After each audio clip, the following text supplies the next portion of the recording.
Hello students, welcome back to our YouTube channel Aryan Education Foundation, जहां पे provide कराया जा रहा है आपको क्लास 6 से लेके क्लास 10 तक की कंप्लीट मैथ्स की सीरीज प्रोवाइड कराई जा रही है, हिंदी मीडियम और उसके साथ में इंग्लिश मीडियम के भी। कक्षा 8वीं की अगर हम लोग बात करें, हिंदी मीडियम के जो हमारे बच्चे हैं ना, उनको कंप्लीट कहां तक हम लोग पहुंचे, हैशटैग नंबर 10। और आज का जो हमारा टॉपिक है ना, चैप्टर 2 सबसे पहले पिक किया गया था। वो टॉपिक है एक चर वाले रैखिक समीकरण 2.6 के लास्ट के दो सम।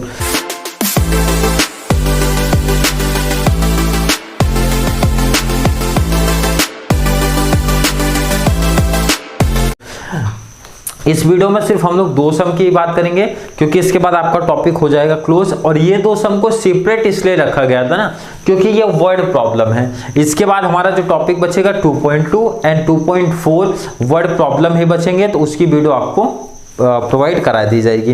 ध्यान से सुनना समझना है, और ये दोनों इंपॉर्टेंट है, क्योंकि इसी के बेस पे ना अगर ये दोनों क्वेश्चंस आपको अच्छे तरीके से समझ जाएंगे तो 2.2 और 2.4 काफी इजी हो जाएगा। आपको थोड़ा सा आइडिया चल जाएगा कि 2.2 और 4 में कैसे करना। इसी टाइप के ही सम आपको करने हैं। तो चलिए सीधा क्वेश्चन पे आ जाते हैं। अगर आपके पास बुक है, बुक अगर है तो वो भी देखिए, नहीं तो क्वेश्चन में ऑलरेडी लिख के रखा हूं, ताकि आपको कॉन्सेप्ट समझाने में थोड़ा सा इजी पड़ जाए। क्वेश्चन की बात करेंगे हम लोग। क्या दिया गया सर, हरी और हैरी की वर्तमान आयु का अनुपात 5:7 है। और आगे क्वेश्चन क्या बोल रहे हैं, अब से 4 वर्ष बाद उनकी आयु का अनुपात 3:4 हो जाएगा, तो उनकी वर्तमान आयु ज्ञात कीजिए। अब ध्यान से देखना, सुनना, समझना। काफी बच्चों को डाउट होता है कि सर ये अनुपात का क्या कॉन्सेप्ट है। ध्यान से सुनो समझो। आप यहां पे लिखो हल। क्या लिखेंगे आप लोग, हल लिखना है। क्लियर? हाँ सर। अब ध्यान से सुनना समझना है। पहले तो कभी इस टाइप का अगर सम आता है ना, देखो अनुपात वाले सम जब आपको आ जाते हैं ना, तो आपको सीधा सीधा पहले तो मान लो। क्या मान लो सर, कुछ क्या मानना है, जो लाइन लिखा है ना उसी को सिर्फ मानो। क्या है सर, माना हरी और हैरी की वर्तमान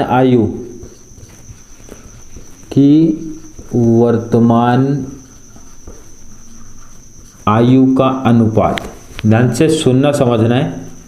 इस तरीके के सम आएंगे, या कहीं से भी एग्जाम्पल भी पूछते हैं, कैसे भी पूछते हैं ना, कोई दिक्कत नहीं। जहां पे अनुपात आएगा ना उसको ऐसे ही हल करना है। ध्यान से, रेशियो क्या दिया, अनुपात क्या दिया सर 5, तो आपको लगाना है 5x और लगाना है 7x। सर x क्यों लिया, कुछ और भी रख सकते हैं क्या, ऐसा डाउट बच्चों को आता है। तो मैंने बोला कुछ भी ले सकते हो भाई, एक चर ले लो, कॉमन सी बात है।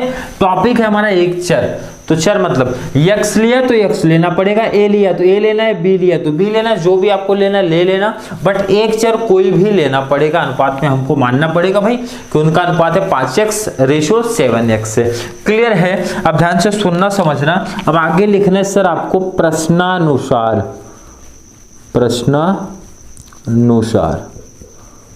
प्रश्नानुसार मीन्स प्रश्न के अनुसार। प्रश्न क्या बोल रहे हैं, 4 वर्ष बाद। क्या बोले, ध्यान से सुनो इधर, 4 वर्ष बाद।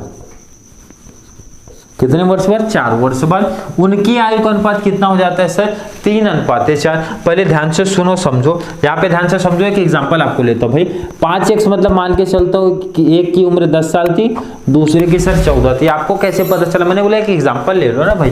5 दूनी 10 की है, 7 दूनी 14, मतलब एक की उम्र 10 है, दूसरे की 14 है। तो मैंने बोला 4 वर्ष के बाद इसकी उम्र कितनी हो जाएगी। आप खुद बोलोगे सर 10 और 4 14 हो जाएगा, इसका 4 जोड़ दूंगा 18। मतलब 4 साल के बाद ना, ये 4 इसमें जोड़ना है, 4 इसमें जोड़ना, मतलब ये हो गया सर 14 और ये हो जाएगा 18। ये तो आपने ही खुद से बोला कि सर 4 वर्ष के बाद ना 4 साल के और बड़े हो जाएंगे, मतलब 10 से ये पहुंच जाएगा 14 साल का, 14 से 18 साल का।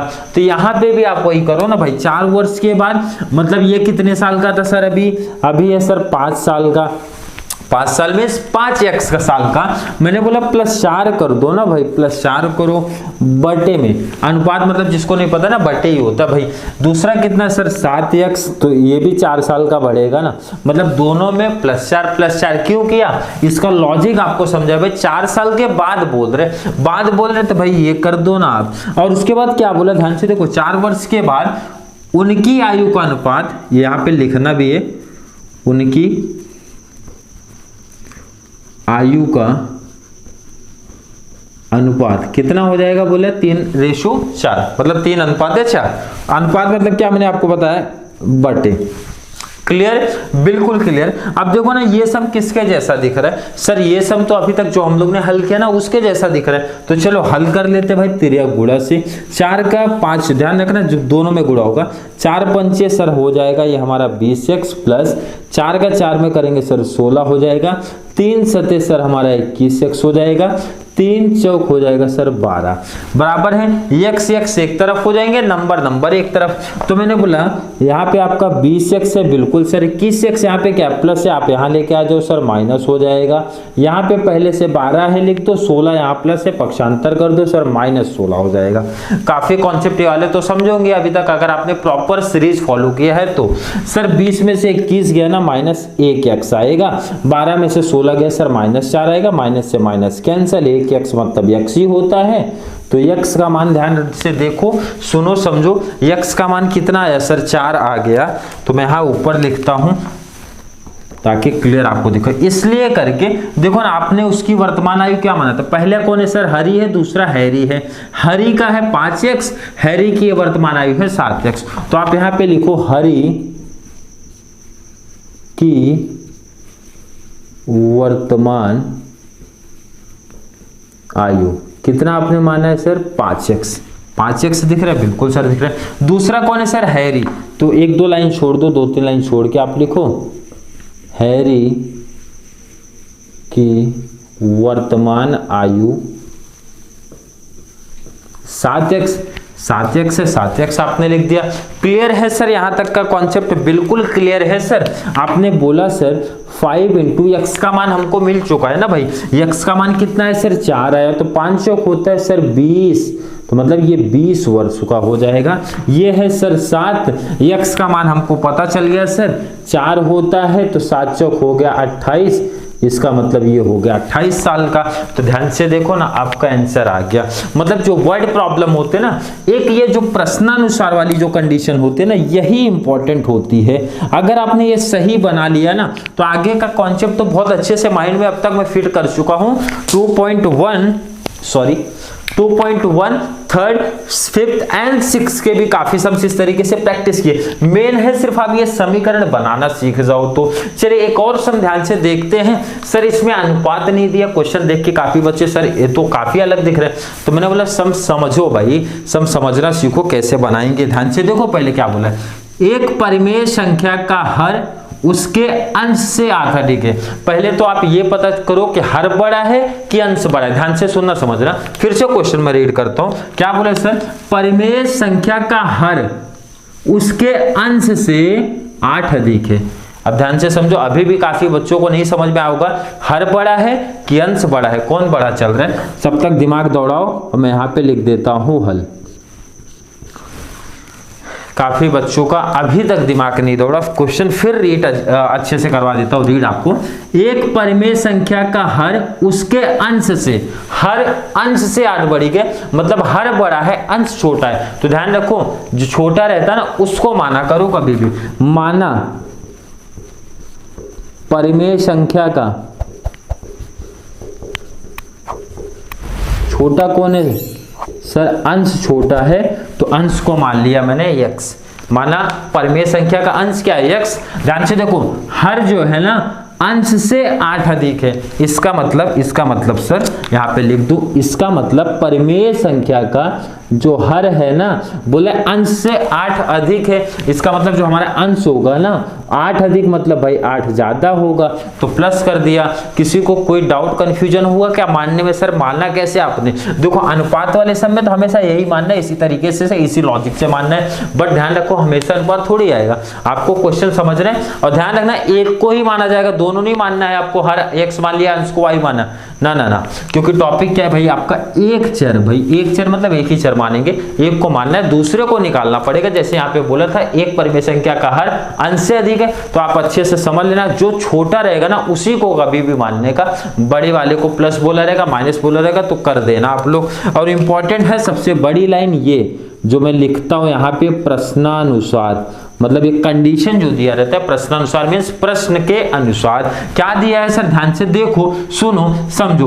बोला गया सर यदि अंश में 17 जोड़ दिया जाए। मैंने बोला बेटा आपका अंश क्या है सर, आपने बोला x है अपॉन में, उन्होंने बोला अंश ये है हर ये है। तो सबको पता है सर, सबको पता है सर, हम लोग भिन्न को लिखते हैं अंश बटे हर।